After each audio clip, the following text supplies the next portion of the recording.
Harp on Sports, the Bar, podcast, media, audio, and radio network. What do we have in store for you on this edition of the program? A little Gator gap as Florida Gators fall to the Georgia Bulldogs. Thinking about this, Kirby Smart's now 5-1 in his last 6 showdowns with the Florida Gators. Vis-a-vis, Gators are 1-5. Last 6 games against Georgia. What's that gap look like? And why the talent level, you can see it on the field this past weekend. It's closer, though. Billy Napier, not next year, 2 years from now, can get back there. And we're going to tell you the steps that he's already taken this year, even though they're only 500. And you can see it if you just at least look at things from a blimp perspective. Also, college football playoff. First top 6 or top 25, depending on how you want to look at top 4. Next 2 out. It's a built drama showcase for the next month. And look, I dig it. Why not? It's never what it is in 4 weeks and it is week 1. So that's cool. I get it. I'm going to tell you who the top 4 should be. And by looking at it, where I think the top 4 is headed when it's all said and done. So we're going to look at that as well. Also, by looking at that, college football contenders. 2 weeks ago, Harp on Sports, the Bar podcast, told you that there were 22 teams with no losses or 1 loss that still had a chance to make the college football playoff. 2 weeks, we went from 22 to 13. We're now down to 13 teams, no losses or 1 loss. So I'm going to tell you who they are and what their path realistically looks like.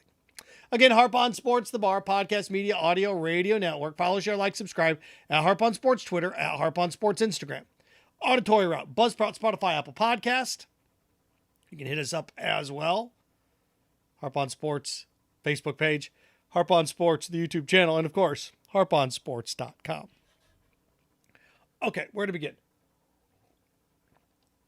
This Billy Napier thing. Stabilizing and establishing the culture is year 1. Stabilizing the program. Culture. What is it? Players haven't gotten in trouble. Some have bought in, some haven't. And this team, beat Utah in week 1 and everybody lost their minds, thought this was a 10-win team. What did we say at the beginning of the year? I went back through and looked at my predictions. I had Miami 8-4. I had Florida State 8-4, and I had Florida 7-5. I'm going to be pretty close. I'm going to be pretty close when it's all said and done. Why? It's just a realistic approach for anybody that comes in and is changing a culture. When you come in and you change a culture, you don't go 10-2. Not out of the gate. And Anthony Richardson has been okay. He gets hurt all the time. And he's 4-4 now. And I look at this final slate of games at A&M, winnable. Home to South Carolina, winnable. At Vandy, winnable.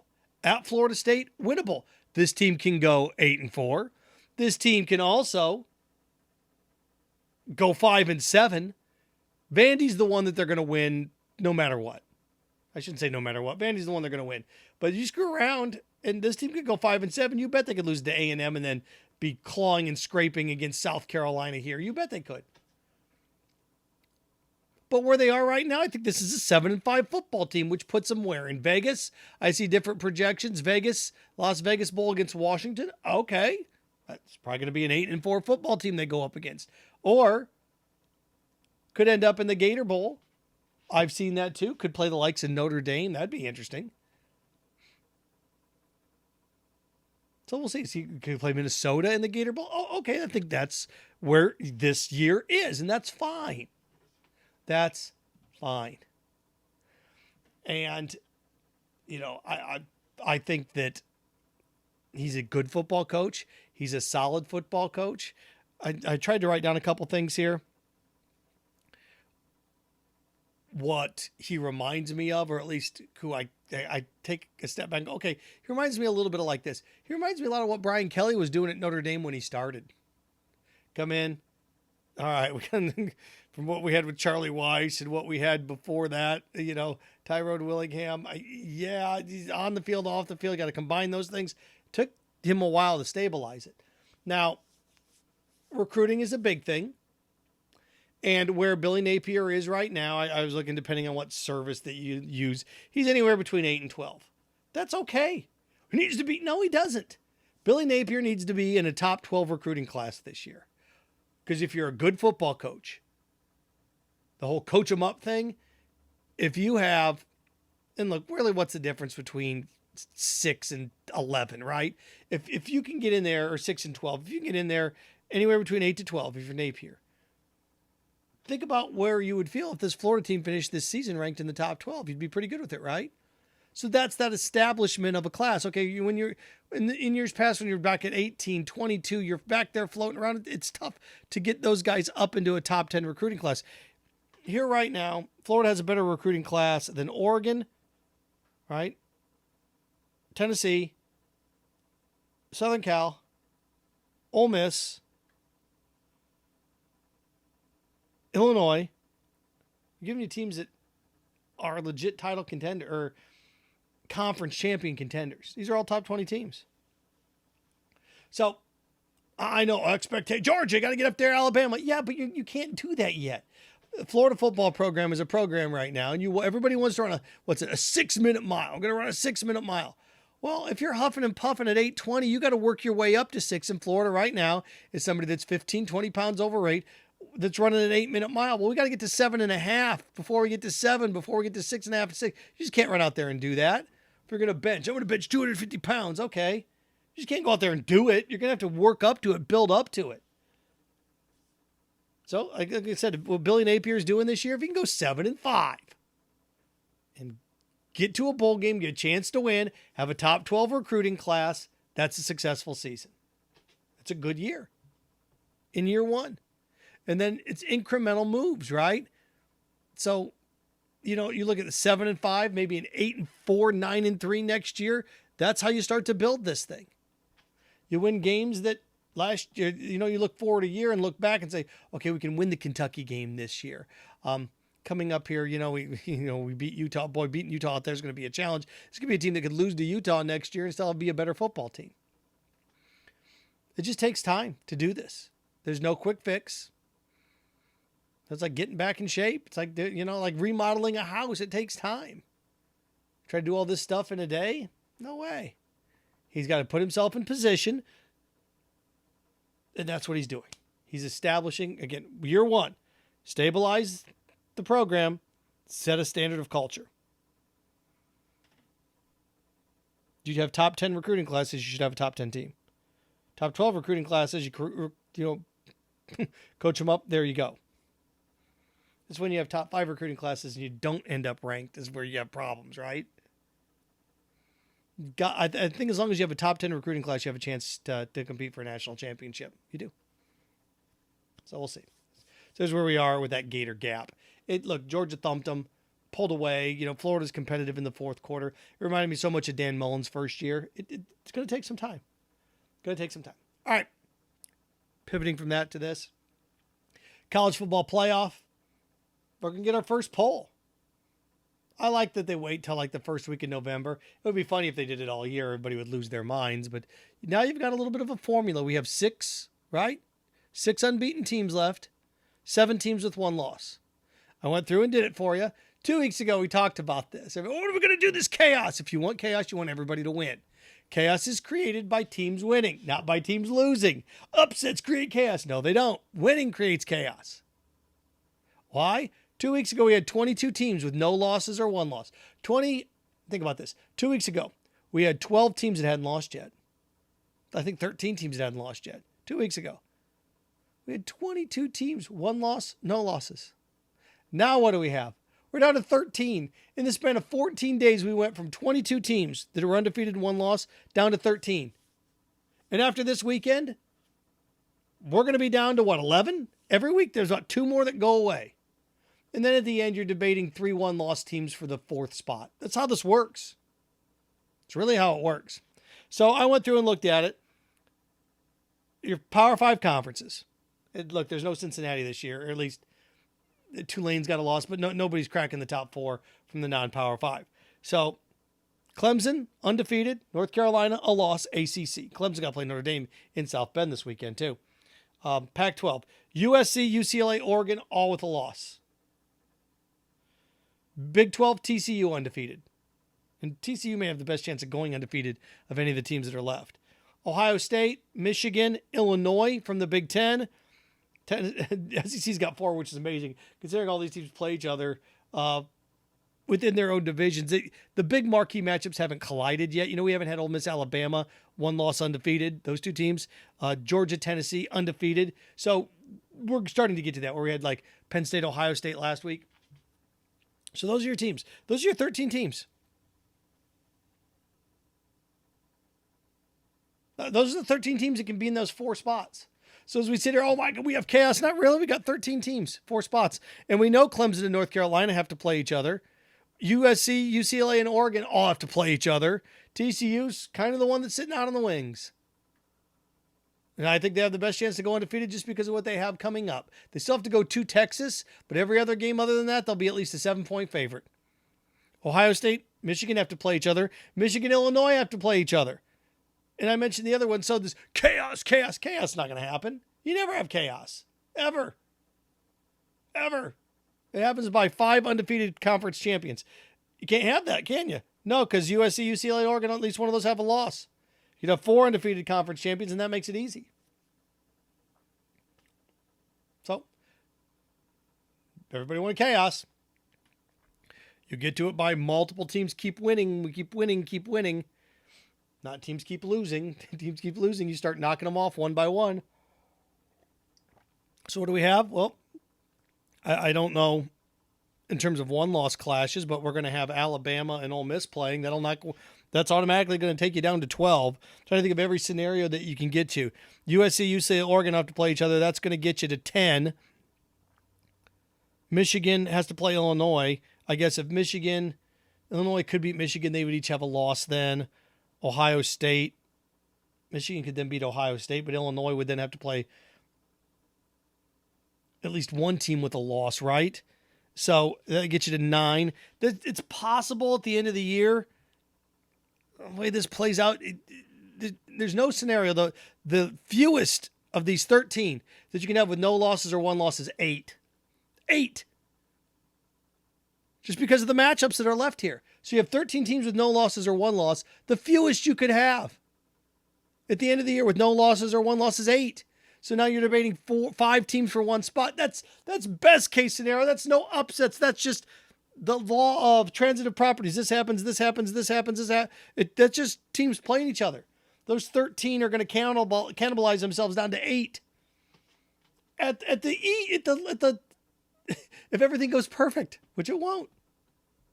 So I look at it like this: as we get ready for this first poll, I was sitting here thinking, eyeball test, rankings, all of those things, top 25 wins. This is where I have it right now. I have Bama at 7 because, and Bama won't be at 7. Bama's going to be in the top 6. They just are when this thing comes out. I would have them at 7. They lost to Tennessee on the road. They can play themselves back into it, right? They beat LSU. Okay, now you got my attention. Then they beat Ole Miss on the road. They can work themselves back into this. They probably have the best loss in the country, though, right? At Tennessee. Of all the losses, 1-loss teams have the best loss in the country. So I got Bama at 7. I got Clemson at 6. I hesitated to put Clemson here. You could flip these and I wouldn't. You're not going to get much of a gripe out of me. Clemson really hadn't done much. They survived. And I think what hurts Clemson is they struggled so much with Syracuse at home, and then Notre Dame just boat raced Syracuse. But then you have Clemson, Notre Dame this weekend. This will go a long way. Like Notre Dame wins, I think the ACC's out of it. Now you can still have a Clemson North Carolina showdown, and what's funny about that is Clemson and North Carolina both may finish 11-1, and both of their losses do a down Notre Dame. But Bama 7, Clemson 6, and Clemson's up here more for namesake than anything else. Haven't really done much. 5's TCU. I have TCU 5. TCU, what Kansas State did to Oklahoma State and the fact that TCU beat that team. And TCU sitting there 8-0. Yeah, they had their hands full this weekend with West Virginia. They weren't great, hence why they're not in the top 4. So I look at what they've done and how they're just kind of hanging around right now, and they've got 4 games to go, and then they get the Big 12 championship, probably a rematch with Kansas State. I think TCU's in pretty good shape. But you saw at West Virginia, oh my. But what do they have? They have Texas Tech coming up. They have Iowa State coming up. They've got games that they're going to win. So to me, the last team's got a shot to beat TCU during the regular season at Texas. So I got TCU 5. I have Michigan 4. Ohio State 3. And the difference of this is, Ohio State, Michigan dominated Penn State at home. Ohio State struggled, but beat Penn State on the road. Dominating at home as opposed to struggling on the road, I give more credence to road wins than home wins. And Ohio State poured it on in the fourth quarter. They flipped the switch when they had to. That burst. I think these two teams are close, but I've got Michigan 4, Ohio State 3. Georgia 2, and Tennessee 1. So, if I were on the committee, which I should be, Tennessee would be playing Michigan and Georgia would be playing Ohio State. But I got TCU 5, Clemson 6, Bama 7. And I said you could flip Bama and Clemson and be fine with that. To me, those are the 7 legit contenders. Then you've got 6 out there kind of lurking. 6 out there that are lurking. Oregon obviously is a different team at this point, but you have all 3 Pac-12 teams. And as far as I'm concerned, those 3 Pac-12 teams, you could stack them up next. They can be 8, 9, 10. You can go USC, Oregon, UCLA. They can be 8, 9, 10 in this scenario. And then I look around and there's just Ole Miss 11, North Carolina 12, Illinois 13. Now look, I think you'll probably have a 2-loss LSU that'll be in front of one of these teams, especially with a win. And that's kind of like that elephant over in the corner that nobody's talking about. That when you look at it, Illinois has Michigan, and they're going to play the Michigan-Ohio State winner again. So they've got some big dogs coming up. Nobody has things in their lap more than LSU. They host Alabama, and they host Ole Miss. So here you are, you're LSU. You get Ole Miss and Bama at home. LSU can win the West. LSU beats Alabama.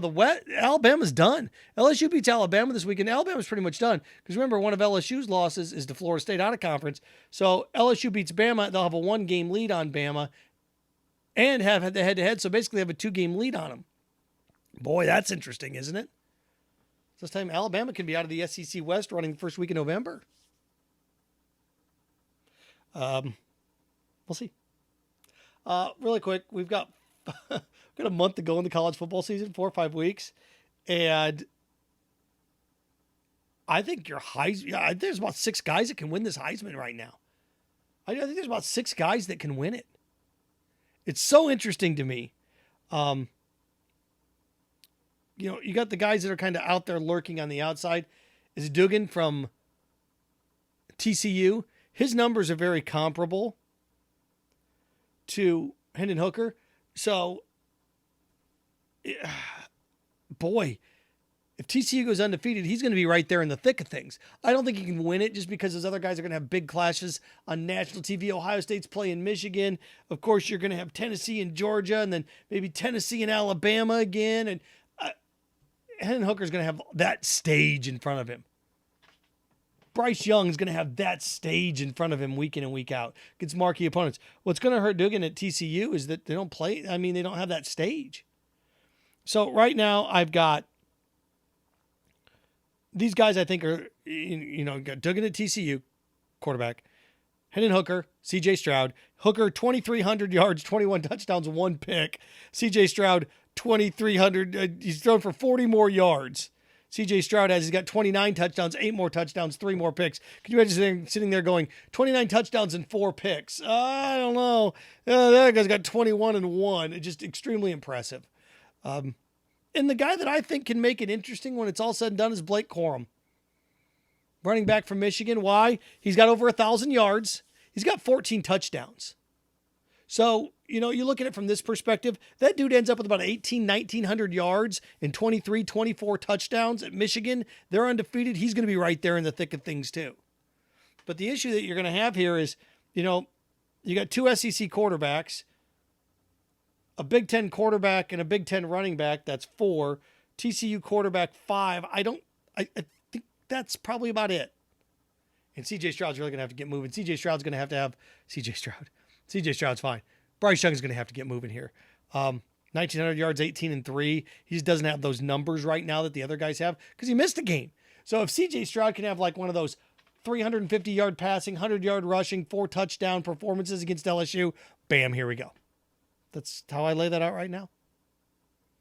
So, got a month to go, got a long way to go. Like I mentioned, Tennessee, Georgia, Michigan, or college football playoff for me right now. Number 1, Tennessee. Number 2, Georgia. Number 3, Ohio State. Number 4, Michigan. 5, TCU. 6, Clemson. 7, Alabama. What do I think? What's going to happen when it's all said and done? When it's all said and done, I think number 1 is Ohio State. I think number 2 is Alabama. I think Alabama's going to navigate their way through it. Number 2 is Alabama. I think boy, it gets really, really wonky here. I do. I think number 3 ends up being Clemson. And I think number 4 ends up being Georgia. So I think Alabama beats an undefeated Georgia in the SEC title game. So when it's all said and done, this is what I think right now. I think number 1 ends up being Ohio State. Number 2 ends up being Alabama. Number 3 ends up being Clemson. Number 4 ends up being Georgia. So you have Ohio State, Georgia out of the gate, and Alabama, Clemson. At least that's what I see right now. And I think Clemson and TCU are interchangeable. So I think where we go. So the team I have number 1 right now, I have not making it. Harp on Sports, the Bar, podcast, media, audio, radio network. Follow, share, like, subscribe at Harp on Sports Twitter, at Harp on Sports Instagram, Harp on Sports, the Bar, Auditory Route, Buzzsprout, Spotify, Apple Podcast, Harp on Sports Facebook page, Harp on Sports YouTube channel, and of course, harponsports.com. Happy Halloween. Remember, stay clean, stay focused, stay strong. Frankenstein. Have fun with your friends.